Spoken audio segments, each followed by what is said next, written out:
Hello my dear ones. आज इस video में मैं बात करने वाली हूँ ओसीडी सफ़रर्स से। So my dear OCD sufferers, relax, क्योंकि आप बहुत ही जल्दी ठीक होने वाले हैं।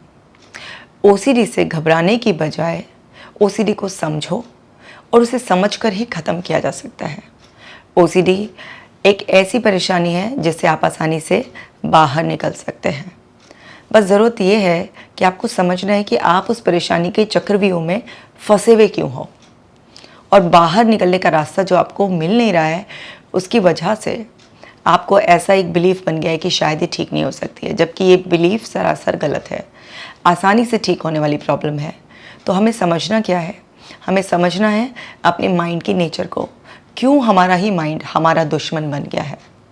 क्यों वो इतना ज़्यादा खतरा एस्टिमेट कर रहा है, और उस एस्टिमेटेड फियर की वजह से, जबकि हमें पता है, मन का एक हिस्सा ये जानता है कि जिस तरीके से हमें लग रहा है वो सच नहीं है, या जो हम कंपल्शन कर रहे हैं वो उसका कोई सोल्यूशन नहीं है, लेकिन फिर भी उलझे हुए हैं। ऐसा लग रहा है कि जैसे किसी ने बांध दिया है, उस बंधन को खोलना है।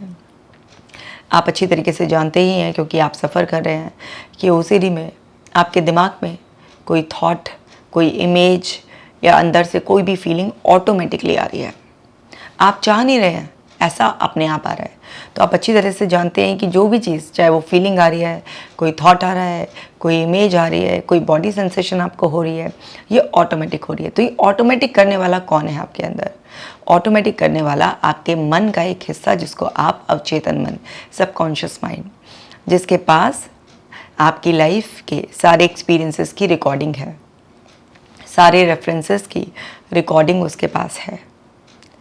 हमारे पास जो रिकॉर्डिंग है अंदर, उसमें अगर कुछ इस तरीके के फियर्स, कुछ इस तरीके के डिस्टॉर्टेड बिलीव्स हो जाएं, कुछ इस तरीके के पास्ट एक्सपीरियंसेस हो जाएं जिसमें हमें कोई भी थ्रेट था, तो वहाँ पर हमारे मन का वो हिस्सा, चेतन मन, जो अभी भी एक ही पॉलिसी पर चलता है, और वो ये है, बेटर सेफ देन सॉरी, यानी कि बाद में पछताने से अच्छा है अभी ध्यान दे लो। यानी कि हर पल आपका मन आपको सुरक्षित रखना चाहता है। आप किसी भी स्टेट में क्यों ना हो, लेकिन आपके अंदर का वो सेफ्टी मैकेनिज्म ऑन रहता है। तो अब वो सेफ्टी मैकेनिज्म जो ऑन रहता है हर वक्त, आपके मन का एक हिस्सा आपको सुरक्षित रखना चाहता है। तो वहाँ पर वो क्या हो रहा है, वो ना, उसका जो अंदाज़ा है वो गलत बैठ रहा है। मतलब थ्रेट रियल नहीं है, उसे लग रहा है। अब मन के इस हिस्से के साथ प्रॉब्लम यही है कि इसको अगर लग रहा है या वास्तव में है, इसका काम चालू है। मतलब दोनों इसके लिए एक ही बात है। अगर आपको लग रहा है, जैसे ओसीडी सफ़रर्स को अक्सर लगता है कि लग रहा है कि अभी हाथ साफ़ नहीं हुए हैं, या लग रहा है कि छींटे आ गए हैं, या लग रहा है कि दरवाज़ा खुला रह गया है, या लग रहा है कि अगर मैंने ये काम नहीं किया तो इससे मेरे फैमिली मेम्बर की डेथ हो जाएगी। कुछ भी अगर ऐसा लग रहा है, सिर्फ लगने पर, उसका कोई प्रमाण होने की कोई ज़रूरत भी नहीं है, बस लगने पर भी मन आपका बाध्य कर रहा है, आपसे कुछ भी उल्टे सीधे ऐसे काम करवा रहा है जिससे कि कोई प्रॉब्लम सुलझेगी नहीं। तो कंपल्शन करते जाना ही ओसीडी सफ़रर्स के लिए सबसे बड़ी मुसीबत है, क्योंकि जितनी बार आप कोई भी कंपल्शन करते हैं उतनी बार ओसीडी का रीइंफोर्समेंट हो जाता है, यानी कि ओसीडी और स्ट्रॉन्ग हो जाता है। तो यहाँ पर ऐसा क्यों हो रहा है? एक है सेलेक्टिव अटेंशन, यानी कि हमारी जो अटेंशन है वो सेलेक्टिव हो गई है, यानी कि किसी एक चीज़ पर हमारी जो अटेंशन है वो सारी की सारी वहीं पर सिमट कर रह गई है। जैसे क्लीनिंग ओसीडी वालों का एग्जांपल ले लेते हैं, तो उनकी अटेंशन सारी इसी पर है, किसने हाथ धोए हैं नहीं धोए हैं, किसने कहाँ छुआ है, अच्छा अब यहाँ पर ये ऐसे छुआ है, फिर उसके हाथ धोने के बाद फिर से इसको छुआ है। मतलब सारा का सारा अटेंशन बस साफ़ सफाई, इस बात को देखना कि कहीं पर भी गलती से भी कोई भी कुछ ऐसा खतरा ना बन जाए जिसकी वजह से उन्हें परेशानी हो जाए। तो अभी वो खुद भी सफ़र करते रहते हैं और वो फिर दूसरों को भी सफ़र कराते रहते हैं, क्योंकि सारा जो फोकस है वो कहाँ चला गया है? वो चला गया है साफ़ सफाई को नोटिस करने में। अब इसकी वजह से क्या हो रहा है कि उनके अंदर जो एक सेलेक्टिव अटेंशन वाला एटीट्यूड है, उसकी वजह से क्या होता है, जब भी आपकी कहीं एक जगह फोकस्ड होते हैं तो वो चीज़ ना आपके अंदर मैग्नीफाई हो जाती है, यानी कि उसकी बहुत डिटेल्स आप नोटिस करने लग जाते हैं, छोटी छोटी डिटेल्स। आपका जो विजन है वो बिल्कुल ऐसे हो जाता है जैसे मैग्नीफाइंग ग्लास से कोई चीज़ देख रहे हैं। अब कोई भी चीज़ अगर आप मैग्नीफाइंग ग्लास से देखेंगे तो वो चीज़ क्या है, आपको बहुत बड़ी बड़ी दिखाई देगी, उसकी छोटी छोटी डिटेल्स भी आप नोटिस कर पाएंगे। तो अभी वहाँ पर एक तो सेलेक्टिव अटेंशन हो गई है, चाहे आपको किसी भी तरीके की ओसीडी है, आपका अटेंशन का कुछ सेंटर पॉइंट बन गया है और फिर वहाँ पर उसका मैग्नीफिकेशन हो रहा है, छोटी छोटी छोटी छोटी डिटेल्स नोटिस हो रही हैं। वहाँ पर सारा का सारा फोकस इसी चीज़ पर ही है। तो अब जहाँ पर हमारा फोकस एक जगह है और हम बहुत ही माइन्यूट सी डिटेल्स को नोटिस कर रहे हैं और हमारा दिमाग एक चेन बना रहा है, तो फिर आपके सारा का सारा ध्यान एक जगह लगने की वजह से अब वहाँ पर लगेगा तो आपको ऑब्सेशन तो आएगा ही।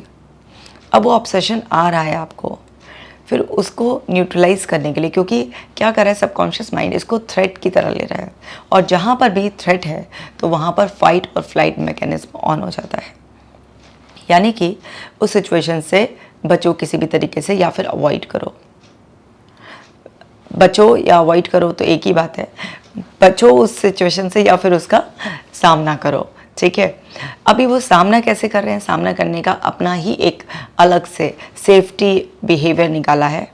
वो सेफ्टी बिहेवियर क्या निकाला है, जैसे अब मान लीजिए किसी इंसान को शुद्ध अशुद्ध का वो है, किसी को जर्म्स का वो है ना, किसी को किसी भी तरीके का कोई भी फियर है, तो वहाँ पर उसका ऑपोजिट क्या दिमाग ने निकाला कि अच्छा अगर गंदगी लग रही है तो यानी कि उसका सोल्यूशन क्या है, सफाई है।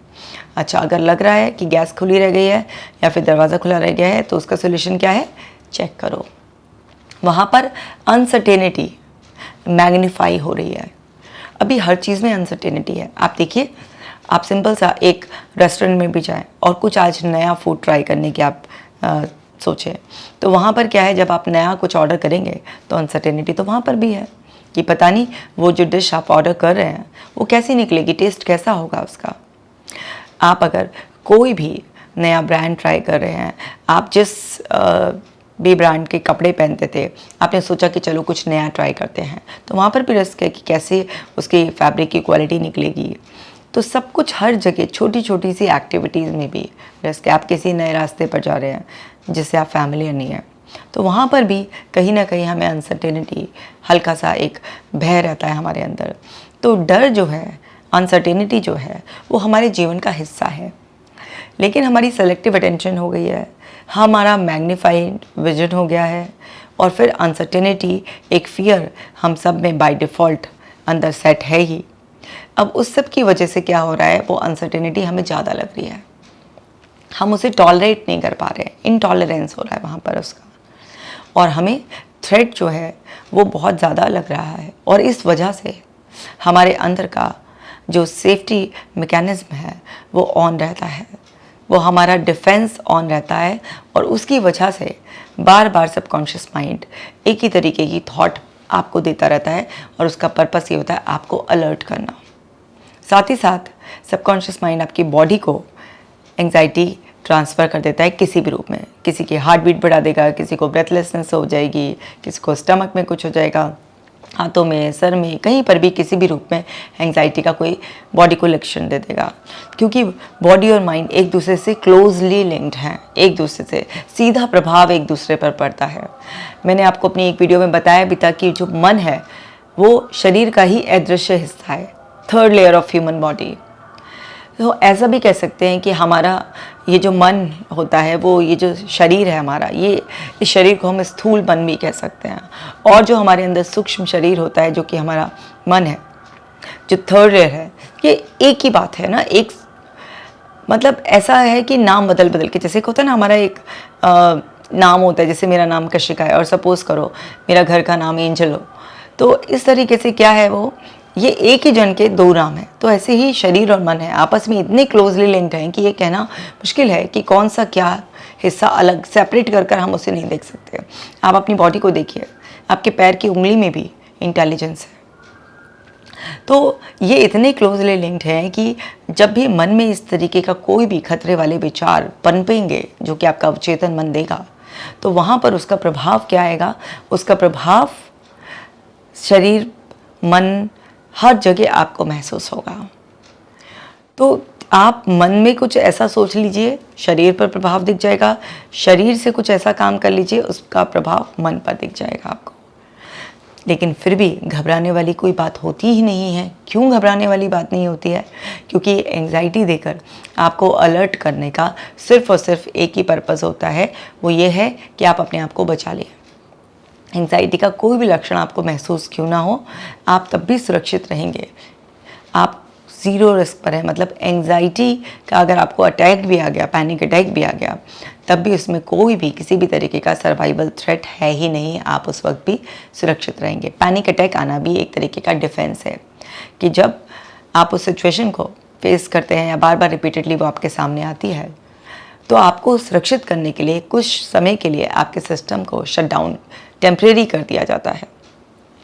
और फिर उसके बाद आप दोबारा से, आपने देखा होगा कि पैनिक अटैक है 15 से 20 मिनट के करीब आएगा, फिर उसके बाद वो चला जाएगा। वो सिर्फ और सिर्फ आपको रोकने के लिए था, क्योंकि अब शरीर और मन दोनों मिलकर भी नहीं संभाल पा रहे थे। तो थोड़े टाइम के लिए इस तरीके से एक ऐसे मोड में भेज दिया गया आपको जहाँ पर आप कुछ करने लायक ना रहे। आप समझिए इस बात को कि selective attention, magnified vision, uncertainty, ज़रूरत से ज़्यादा इंटॉलरेंस उसके लिए आपके अंदर हो रहा है। तो इस वजह से बार बार जो है आपको थॉट आ रहा है। थॉट अकेला कुछ भी नहीं कर पाता अगर उसके साथ बॉडी के लेवल पर एंग्जाइटी अटैच नहीं होती है। आपको क्या करना है, अपनी बॉडी को इतना ज़्यादा रिलैक्स रखना है, उसको आदत डलवा देनी है। ब्रीदिंग एक्सरसाइजेस कीजिए, मेडिटेशन कीजिए, आपको डांस अच्छा लगता है डांस कीजिए, आप रनिंग कीजिए, आप किसी भी तरीके से कोई भी एक्टिविटी जो आपको रिलैक्सिंग लगती है, वो कोई भी एक्टिविटी हो सकती है, क्योंकि हर इंसान के रिलैक्स होने का तरीका बिल्कुल अलग अलग होता है। ज़रूरी नहीं कि सबको सोकर ही रिलैक्सेशन मिले, सबको म्यूज़िक सुनकर ही रिलैक्सेशन मिले। आपको जैसे रिलैक्सेशन मिले आप वैसे रिलैक्स हो जाइए। बस बॉडी को बहुत ज़्यादा रिलैक्सेशन की आदत डालिए, मसाज करके रिलैक्सेशन कराइए या कोई एक्टिविटी से कराइए, कैसे भी कराइए। अब जब आपकी बॉडी को रिलैक्स रहने की आदत पड़ जाएगी तो उसका सीधा प्रभाव आपके मन पर पड़ेगा। देखिए, एक मेथड होता है प्रोग्रेसिव मसल्स रिलैक्सेशन। आप सभी लोगों ने कभी ना कभी उसे एक्सपीरियंस ज़रूर किया होगा। उसमें आप शरीर के एक एक अंग पर बारी बारी से ध्यान लगाते हैं और सांस लेते हैं और छोड़ते हैं। आप अपनी बॉडी को रिलैक्स कर रहे होते हैं, लेकिन वो रिलैक्सेशन लगातार कहाँ पर आपको फील हो रहा है? आपके माइंड में। और आपकी बॉडी को रिलैक्स करने से आप देखते हैं कि आपका मन भी बिल्कुल शांत हो जाता है। कभी कितना भी अशांत मन क्यों ना हो, आप अपनी बॉडी को रिलैक्स करिए, 90% आपका माइंड एकदम रिलैक्स हो जाएगा। और वो जो एक 10% की कुछ हलचल होगी भी, वो भी ऐसी हो जाएगी कि बस आपको सुकून से रहने देगी उन पलों में, और प्रॉब्लम का सोल्यूशन आपको मिलेगा। तो बॉडी को रिलैक्स इतना ज़्यादा रखो कि अगर कोई इस तरीके की इंट्रूसिव थॉट, इमेजेस, कोई भी ऐसी फीलिंग आ रही है तो उसका असर ख़त्म हो जाए। पहला तो आपको ये करना है। दूसरा, आपको इस चीज़ को एक्सेप्ट करना है कि लाइफ में अनसर्टेनिटी है, हर चीज़ में अनसर्टेनिटी है। अगर आप पूरी तरीके से सर्टेनिटी ढूंढेंगे तो वो इम्पॉसिबल है। अनसर्टेनिटी को एम्ब्रेस कीजिए, उसे स्वीकारिए कि हाँ, कभी ऐसा हो सकता है कि दरवाज़ा खुला रह सकता है, कभी ऐसा हो सकता है कि आपके हाथ ढंग से ना धुले हों। इस तरीके की चीज़ें हो सकती हैं। कभी ऐसा हो सकता है कि आप मंदिर के आगे से निकले हैं और आपने भगवान को प्रणाम नहीं किया, लेकिन इसका मतलब ये नहीं है कि भगवान हम इंसानों की तरह भड़क जाएंगे, गुस्सा हो जाएंगे और अपना कोई श्राप दे देंगे आपको या अपनी कृपा हटा लेंगे। वो भगवान है, वो इंसान थोड़ा ना है कि इसने मुझे नमस्ते नहीं करी तो बुरा मान कर बैठ गया। नहीं, जो भी आपका डर है वो ठीक है, आपका डर है क्योंकि हमने इतना सब कुछ बचपन से लेकर सुना होता है, स्पेशली भगवान को लेकर या धार्मिक कामों को लेकर ना, ऐसा नहीं किया तो वैसा हो जाएगा, इस तरीके के सबकी मैजिकल थिंकिंग होती है, सुपरस्टिशियस बिलीफ होते हैं।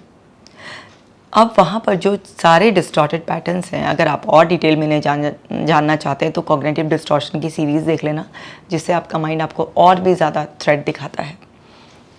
तो ऐसा हो सकता है कि वास्तव में ये सब चीज़ें हो जाए, लेकिन इनसे होता क्या है? कुछ भी नहीं होता।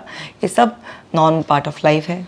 कैसा हो गया और एक बार कुछ ऐसी चीज़ हो गई तो इसका मतलब ये थोड़ा ना आप उसे जनरलाइज करके बैठ जाएं कि ऐसा होगा ही होगा। और रही बात आपकी मेमोरी की, तो देखिए ना, आप अपनी बेस्ट मेमोरी में भी जाइए, दरवाज़ा बंद कर कर आइए, और फिर आप जो है ना आकर चेक कीजिए।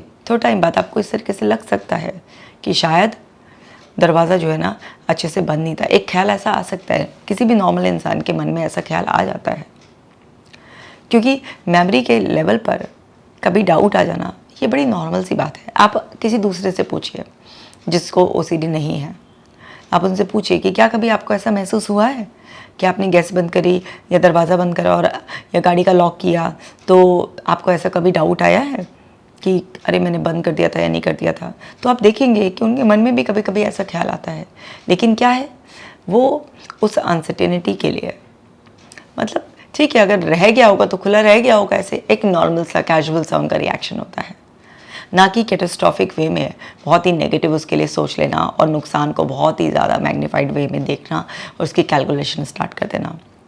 नॉर्मल होता है ऐसा। तो हमें सबको देखना है कि वास्तव में क्या ऐसा हमारे साथ ही हो रहा है या और लोगों के साथ भी हो रहा है। आप नहीं अपना नाम बताना चाहते मत बताइए, दूसरे लोगों से ऐसे ही पूछिए कि क्या कभी इस तरीके के कुछ को हार्म करने के थॉट्स या फिर गंदगी को लेकर थॉट्स या कुछ खुला रह जाए इसको लेकर थॉट्स कभी किसी के मन में आते हैं, या भगवान के लिए कुछ ऐसे थॉट्स आते हैं। जिस भी तरीके की आपको परेशानी है इनडायरेक्ट पूछिए किसी से, आपको पता चलेगा कि यस किसी के भी मन में ऐसे थॉट आ जाते हैं। लेकिन जब आप इन थॉट्स को इम्पोर्टेंस देने लगते हैं, आपका जो रिएक्शन है इन थॉट्स पर वो गलत हो जाता है। आप इसे रियल थ्रेट की तरह लेबलाइज कर लेते हैं कि तो बहुत डेंजरस थॉट है, तो खतरनाक है, इसमें कोई सच्चाई होगी। तो फिर उस केस में क्या होता है, आपका सबकॉन्शियस माइंड आपको उसी तरीके के थॉट्स और देता है, क्योंकि वहाँ पर वो क्या मान रहा होता है कि ये थॉट इंपॉर्टेंट है, इसको इतनी अटेंशन मिल रही है, इस पर जितना फोकस जा रहा है और ये इस पे एक्शन भी आ रहा है, ये तो ये इंपॉर्टेंट है। तो फिर वो उसी तरीके के रिपीटेड थॉट्स देता है। जब भी वो कोई रिपीटेड थॉट्स देता है इस तरीके के, तो वहाँ पर क्या होता है, वहाँ पर आपको ऐसा लगता है कि ये तो रुकेंगे नहीं। आप रोकने की कोशिश तो उसे पूरी करते हैं, लेकिन जितना आप रोकने की कोशिश करते हैं सबकॉन्शियस माइंड उतनी ही ज़्यादा और ज़्यादा थॉट्स आप पर, उसी तरीके की फीलिंग्स, उस तरीके की इमेजेस और बॉम्बार्ड करता रहता है। और यहाँ पर ये कहानी इस तरीके से ओसीडी वालों की चली रहती है और वो उलझे हुए रहते हैं। आपको समझना है कि जो भी आपके अंदर थॉट आ रहा है किसी के अंदर भी कभी आ सकता है, उसे सोचना है, समझना है और उस पर ध्यान देने की बजाय आप बिल्कुल नॉर्मल रहो, उसे इग्नोर करो, अंडरस्टैंड करो कि क्या हुआ, थॉट ही तो है, आ गया तो आ गया, फीलिंग ही तो है, आ गया तो आ गया, ऐसा लग रहा है ये फीलिंग है, फीलिंग कोई फैक्ट्स थोड़ी ना होती है। लेकिन ओसीडी सफर क्या करता है, वो फीलिंग को फैक्ट्स कंसिडर करता है।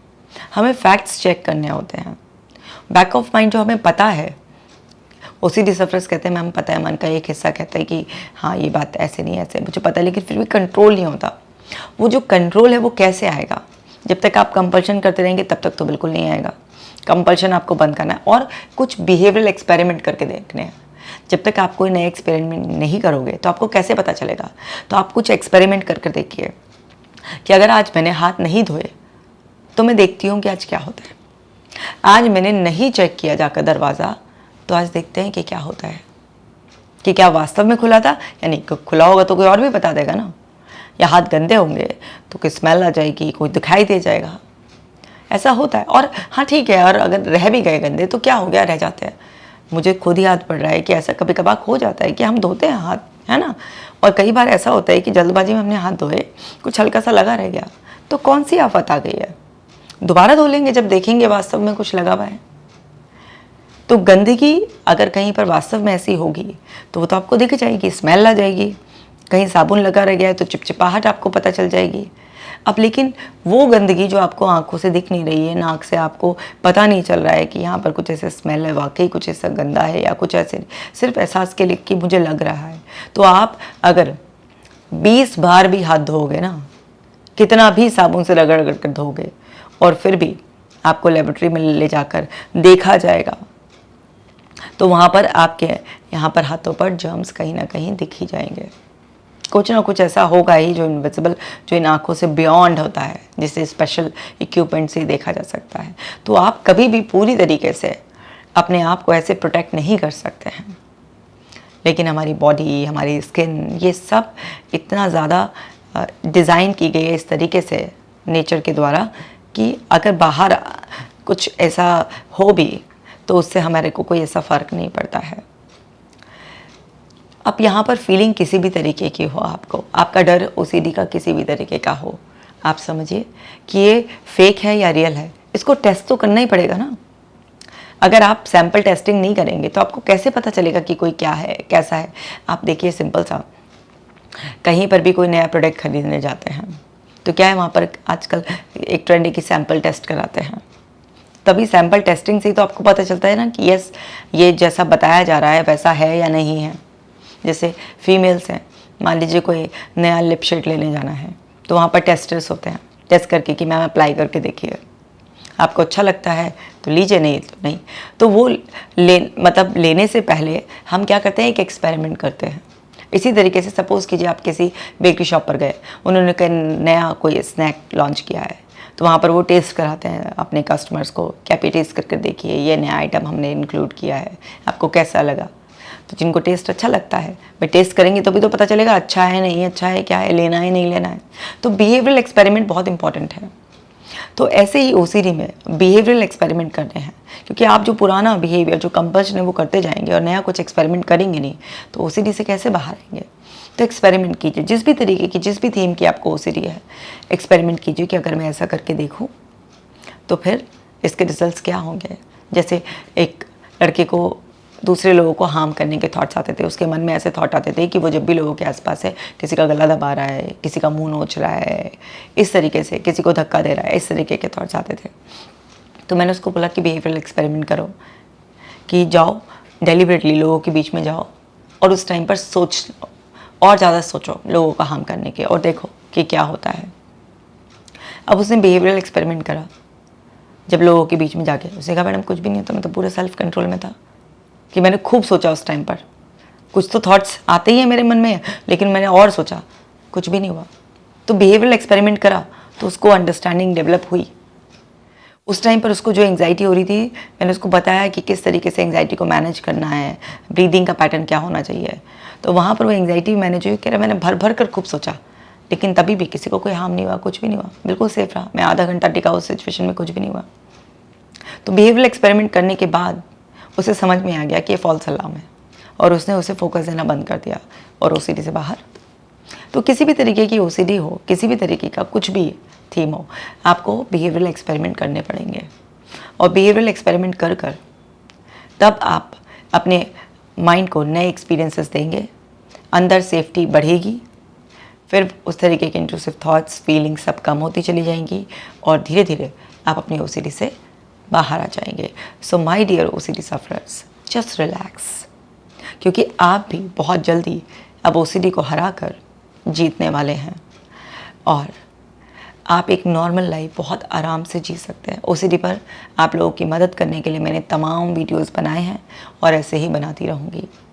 आप जैसा जैसा मैं बताती जा रही हूँ वैसा वैसा फॉलो कीजिए, आप पूरी तरह से ठीक हो जाएंगे। और OCD बिना किसी दवाई के बहुत ही आसानी से ठीक होने वाली परेशानी है। ये जस्ट एक OCD का जो आपका जो भी बिहेवियर है, जो भी आपके अंदर ऑब्सेशन आते हैं, वो सब आपका माइंड उससे कंडीशन हो गया है। उसकी रिकंडीशनिंग पॉसिबल है, आप कर तो देखिए, ये सब पॉसिबल है। अपना खास ख्याल रखना। मैं मिलूँगी आपसे नेक्स्ट वीडियो में।